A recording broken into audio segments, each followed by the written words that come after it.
Dear students, সবাইকে স্বাগত জানাই স্মার্ট ইংলিশে।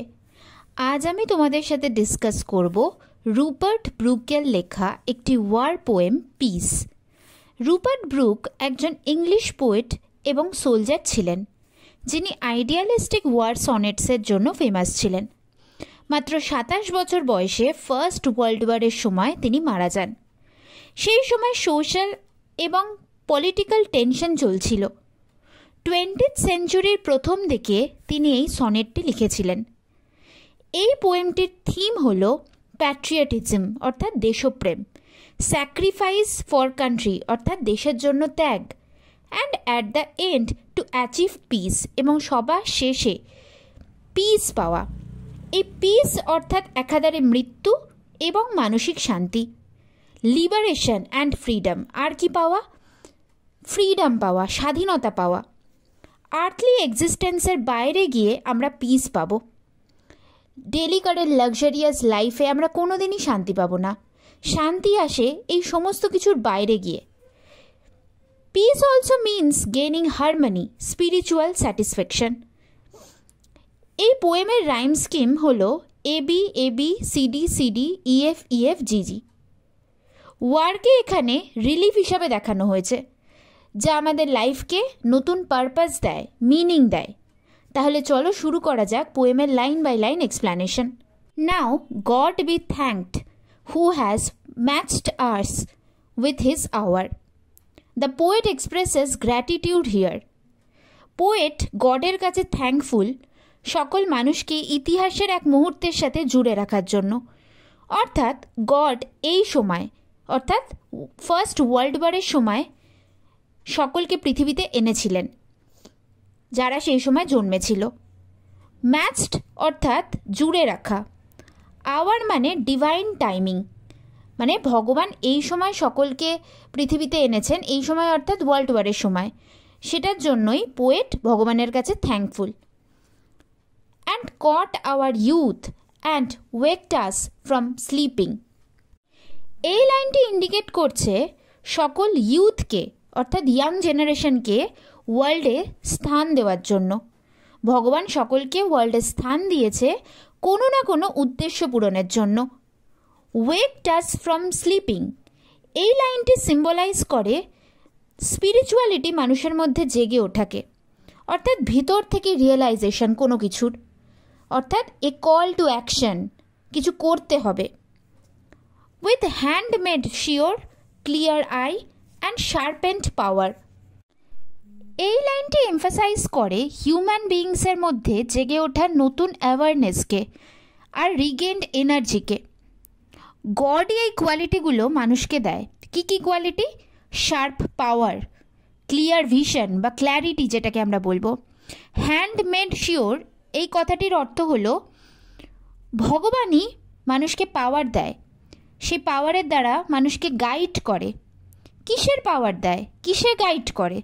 Two confront the challenges with confidence and clarity. কনফিডেন্সের সাথে ক্ল্যারিটির সাথে সমস্ত বাধা বিপত্তির সামনে যাওয়ার। To turn as swimmers into cleanness leaping. ঠিক যেমনভাবে সুইমাররা জাম্প করে নিজেদেরকে ক্লিন করে, ঠিক তেমনভাবে এই লাইনটা সিগনিফাই করছে a sense of purification. Individuals have now gained a new direction. God হিউম্যানসকে গাইড করছে মরালিটির দিকে, জীবনকে, জীবনের উদ্দেশ্যকে মানুষ এখন সম্পূর্ণ ভিন্ন চোখে দেখে। Glad from a world grown old and cold and worry. Glad অর্থাৎ হ্যাপি। গডের শক্তি দেওয়ার আগে প্রিভিয়াস ওয়ার্ল্ড অর্থাৎ ওয়ার্ল্ড ওয়ারের আগের যে ওয়ার্ল্ড ছিল সেখানে ছিল মরাল ডিকে। মানুষ ছিল টায়ার্ড, সবার রক্ত ছিল ঠান্ডা, অর্থাৎ কারোর কোনো প্রতিবাদের ক্ষমতা ছিল না, কিছু করার ক্ষমতা ছিল না। অর্থাৎ স্পিরিচুয়াল স্ট্যাগনেশন ছিল, ডিসসলিউশন ছিল, কনফিউশন ছিল চারিদিকে। People have no clues about what to do, where to go, because world ওয়ারের টাইমে চারিদিকে শুধু ক্যাওসই ক্যাওস ছিল। গডই সেই সময় মানুষকে রাস্তা দেখিয়েছিল, যখন কেউ বুঝতে পারছিল না কি করতে হবে, কোথায় যেতে হবে।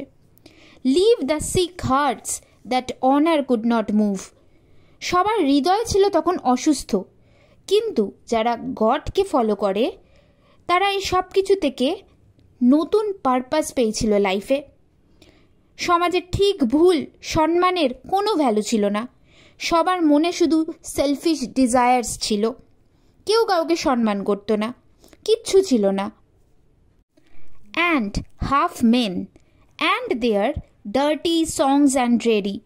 হাফ মেন অর্থাৎ those men who lacked spiritual and moral clarity.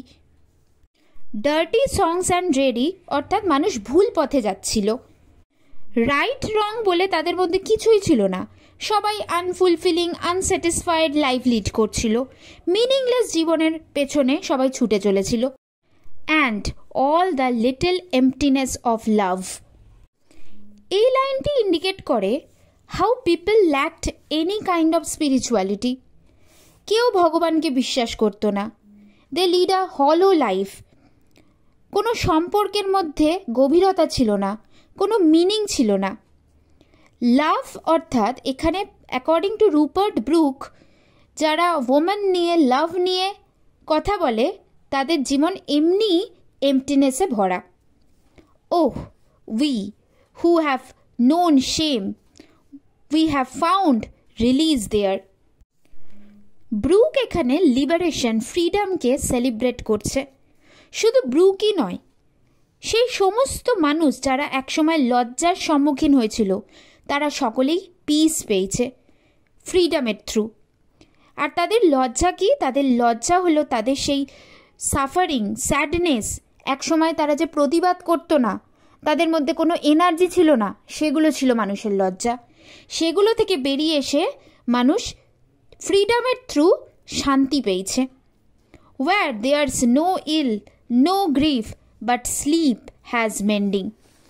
ইল অর্থাৎ টর্চার, এখানে স্লিপ অর্থাৎ যেটা আমাদের আত্মাকে হিল করে বা যেটা আমাদের ইটার্নাল রেস্ট দেয়, অর্থাৎ ডেথ।